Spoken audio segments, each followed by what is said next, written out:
Where is the Princess of Wales? That's the question that keeps on being asked on social media. It's going viral that Kate has disappeared. Where could she be?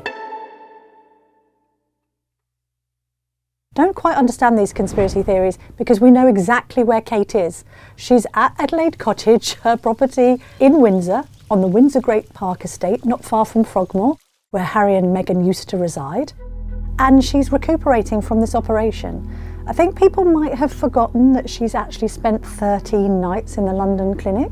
So she hasn't just had an insignificant and easy to recover from procedure. She's clearly had major surgery and she needs to down tools for a period. And I do agree that it begs questions as to whether it would have been better for Kensington Palace to have actually gone into the details of the operation to stop all of this speculation. But we do have to appreciate that the royals have a reasonable expectation of privacy. And when it comes to health matters, that expectation, I think, of privacy is pretty high. In Kate's case, I think some of these conspiracy theories have gone completely nuts in America and online, where people are coming up with all sorts of different theories. You know, she's been kidnapped, she's disappeared from the face of the earth, has she been rocketed into outer space, where is she? We've seen her this week. She's been out and about with her mother Carol, driving around in Windsor. Maybe her mum accompanied her onto the school run. We know that she is safe and well. We've even been told by Buckingham Palace, who intervened because of the speculation that was caused by the Prince of Wales, Prince William, backing out of that memorial to King Constantine II. He wasn't there, so everyone suddenly started thinking, oh my goodness me, what's wrong with the princess? He's not there, he's pulled out for personal reasons. What does that even mean? And then the palace set to reassure press and public that actually it was nothing to do with Kate's condition, it was something else. The point is, anything could have happened. Doesn't mean it's a conspiracy. I think sometimes people like to see conspiracies when actually there's a logical explanation. And I think if you've got 3 school-age children and you're citing personal matters, it may be because something's happened to one of the kids. It's nothing too serious, but you've got to stay home, not least because your wife is recuperating from an operation. So we knew she was going to be recovering at their home in Windsor for the foreseeable future. We've got a sort of time limit on it because the palace has said that she should be back in action after Easter. So we shouldn't expect to be seeing Kate out and about in public.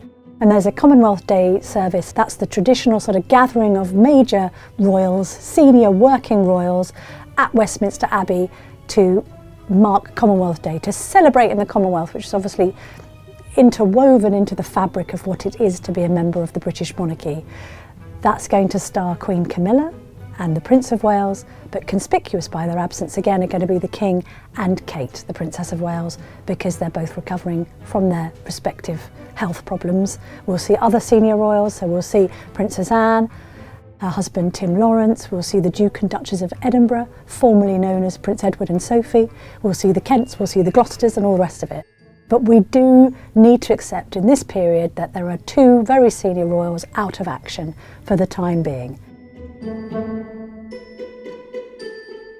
I also think we need to bear in mind and make an analysis of why Prince William decided that he would be prioritising immediate family and not the family firm in the aftermath of the King's cancer diagnosis.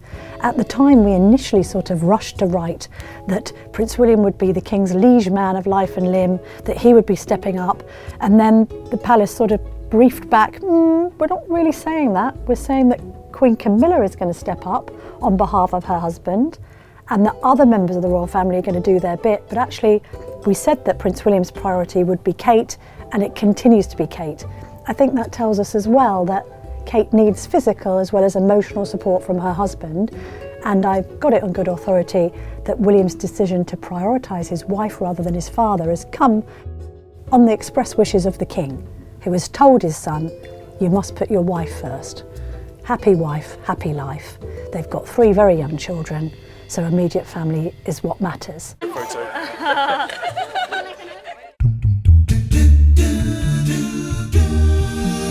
Talking of immediate family, is it helpful to Kate to have Uncle Gary Goldsmith in the Celebrity Big Brother house right now, chatting about royal matters? He himself, I believe, has described himself as a bunkle, a bad uncle. He is somebody who in the past has attracted a few negative headlines, admittedly. This is Carol's brother, not quite errant erstwhile brother, but not necessarily firmly on the royal scene, although of course he did attend William and Kate's wedding in 2011. At the end of the day, the Middletons have extended family. It's a bit like the Markles, you know, if the Markles want to speak about Meghan, they will. So far, everything that Gary said has been very supportive and respectful of his niece. He's talked about this idea of Harry and Meghan throwing the royal family under a bus.